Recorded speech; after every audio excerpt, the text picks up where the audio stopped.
This is question 7 from the Mod 5 Paper 1, November 2010, and it's a higher paper. First question says multiply out. Now that means this 4 has to be multiplied by everything there is inside the bracket. The 4 has to be multiplied by the x, and the answer to that is 4x. Then we can write the sign down, which is a minus, and the 4 has to be times by a 5, and 4 5s are 20. And that's the answer to that first question. The next question, we have an equation to solve. We have x's on both sides of the equation. And the thing that I usually suggest to start for this sort of question is, which side has most x's on it? The left-hand side or the right-hand side? Well, the left-hand side has 9 x's, the right-hand side has 4 x's. So the left has most x's. So I'm going to leave those 9x where they are. Most x's are on that side already. So if x's are going to be on the left of my equal sign, I'm going to have numbers without x's on the right of my equal sign. So that minus 3 is going to stay where it is. But I'm going to move the other things around. I'm going to move this plus 7 to the right hand side, which is the side where the numbers are without any x's. But if I move the side it is on, I may need to move the sign as well, or change rather the sign. If I change the side it's on, I change its sign. So a plus 7 over here becomes a minus 7 over here.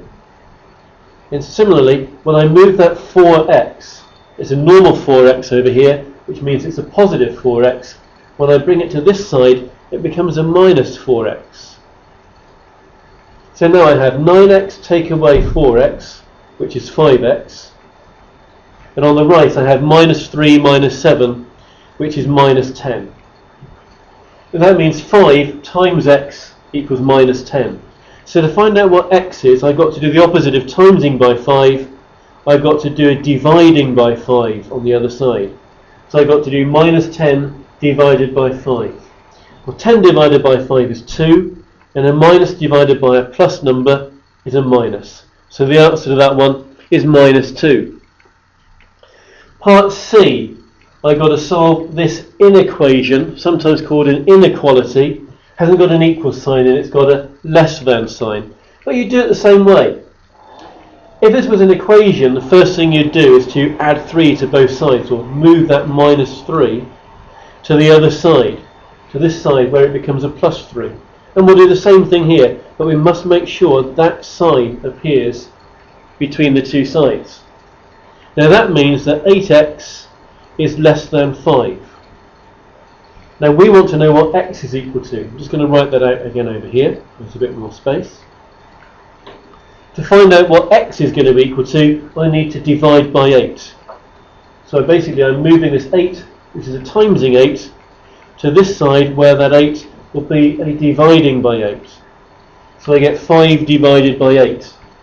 And if you're not sure what 5 divided by 8 is, just write it down as 5 over 8. 5 eighths is a fraction, because that is what 5 divided by 8 means.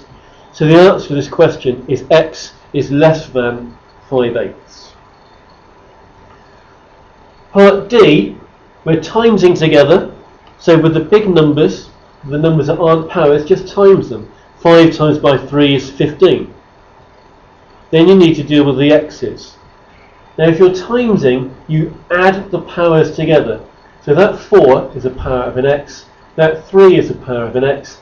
Add those together, that makes a power of 7 to go on my x's. And with the y's, I've got a 2 here as a power, a 7 here, and because I'm timesing, I add the powers, and 2 plus 7 is 9, so I get a power of a 9 up there, and that's the answer to that question. 15, x to the power of 7, y to the power of 9. Part E, again it's solving an equation. One side is divided by 3. It would be better if that dividing by 3 wasn't there. So I'm going to write the left side out without the dividing by 3. I'm going to put the right hand side over here. But if I've moved this dividing by 3 from the left, it becomes a timesing by 3 on the right. So I will write it like that. Now, doing just what I did in part A of this question, I can multiply out these brackets. 3 times by x is 3x. Then there's a minus sign, and 3 times by 4 is 12. The left-hand side I'm not going to change at this stage. Now this question is now just like part B. There are x's on the left and x's on the right. There are more x's on the right than the left, so I will keep those 3 x's where they are, and I'll move this x to the other side. If I change the side it's on, I need to change its sign. That x will be a minus x over here. I'll leave that 20 where it is on the left, and I'll move this minus 12 over to that side. It's a minus 12 over here though, it'll be a plus 12 over here. That gives me 32 equals 2x. 2 what's of 32? 2 16ths of 32. So 16 is the final answer to that question.